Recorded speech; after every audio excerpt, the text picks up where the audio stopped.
Le mot haine me paraît extrêmement justifié, à condition de penser en termes de classe.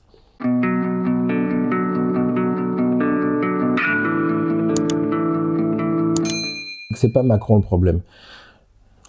C'est que Macron, le problème c'est le patronat, le problème c'est le projet anticommuniste. Je veux dire, je dis anticommuniste parce que 45, la France est un pays qui est devenu un pays communiste, quasiment. Je veux dire, avec Maurice Thorez qui met en place le statut de la fonction publique, avec Marcel Paul qui privatise, qui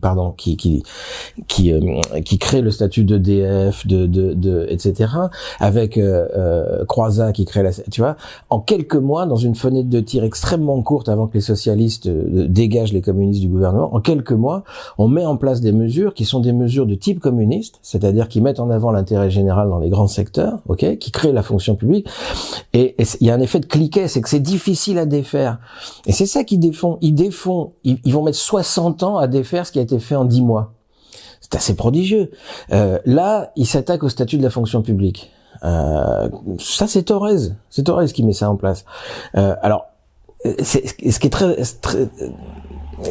est intéressant de comprendre, c'est que Macron n'est que la suite de cette longue liste de gens qui sont là pour défaire, dans lesquels il y a Rocard, qui est celui qui a le plus démoli, dans lesquels il y a Jospin, dans lesquels il y a, tu vois, et donc Macron arrive là comme ça, mais Macron lui-même n'est pas le problème. Enfin, l'erreur serait de se focaliser sur Macron. C'est pour ça que je pense que ce qui est intéressant chez Macron, c'est pas son projet politique, il en a pas. C'est le fait qu'il n'existe pas, ce mec. C'est juste, il n'existe pas. Enfin, par contre, derrière, il y a la démolition. Et puis, derrière, c'est le projet du patronat ou l'anti-projet ou l'idéologie du patronat. C'est une idéologie de haine de classe. Et ça, c'est difficile pour les gens de comprendre ça parce que on a réussi à nous effacer une lecture en termes de classe sociale. Mais tout ce qui se passe actuellement ne sont que des mesures de haine de classe. La réforme des retraites, ça y est, on a suffisamment d'informations maintenant pour comprendre que c'est pas un problème financier. Les retraites sont largement financées, complètement. La caisse d'amortissement qui arrive en 2025, de la dette sociale, tous ces trucs-là, il y a absolument aucun problème. C'est l'idée du patronat, c'est que c'est absolument insupportable que des gens soient payés, continuent d'avoir un salaire en n'étant pas employés à leur service. Parce que la retraite, c'est ça, c'est du salaire continué. Et donc ça les rend fous, ça. Et l'argument complètement idiot, enfin l'argument crétin de puisqu'on vit plus longtemps, faut travailler plus longtemps, c'est un argument de haine de classe. C'est-à-dire, l'argument intelligent, c'est de dire, puisqu'on vit plus longtemps, c'est cool, on va pouvoir en profiter, enfin, on va pouvoir s'éclater, on va faire des choses intéressantes. Non, il faut pas que tu t'éclates, puisque tu vis plus longtemps, tu vas bosser pour nous plus longtemps, on va te maintenir dans le truc.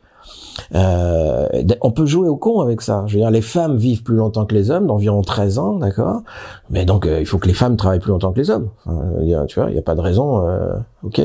Enfin, l'absurdité de cet argument montre que c'est un argument de haine. Et je pense que la posture du patronat est une posture de haine de classe, c'est aussi simple que ça. Il faut défaire les protections, il faut que les gens souffrent, il faut que les gens soient mal. On est en France le pays d'Europe qui a le plus faible taux de pauvreté des vieux, donc la meilleure situation des vieux, c'est en France. Et le pays, l'un des tout derniers pays, celui où il y a le plus de vieux pauvres, c'est la Suède. Et c'est le modèle qu'ils veulent mettre en place pour les retraites. Donc on voit bien que leur envie est de faire du mal en réalité. C'est vraiment, le mot haine me paraît extrêmement justifié, à condition de penser en termes de classe. Et donc, comme on nous a fait le coup depuis maintenant plusieurs décennies des classes moyennes, eh ben on peut plus lire en termes de classe, puisqu'on est tous classe moyenne, donc plus de classe. On est tous dans le même bateau. T'es classe moyenne, je suis classe moyenne, la caissière à Auchan elle est classe moyenne, le petit patron il est classe moyenne, tout le monde est classe moyenne quoi.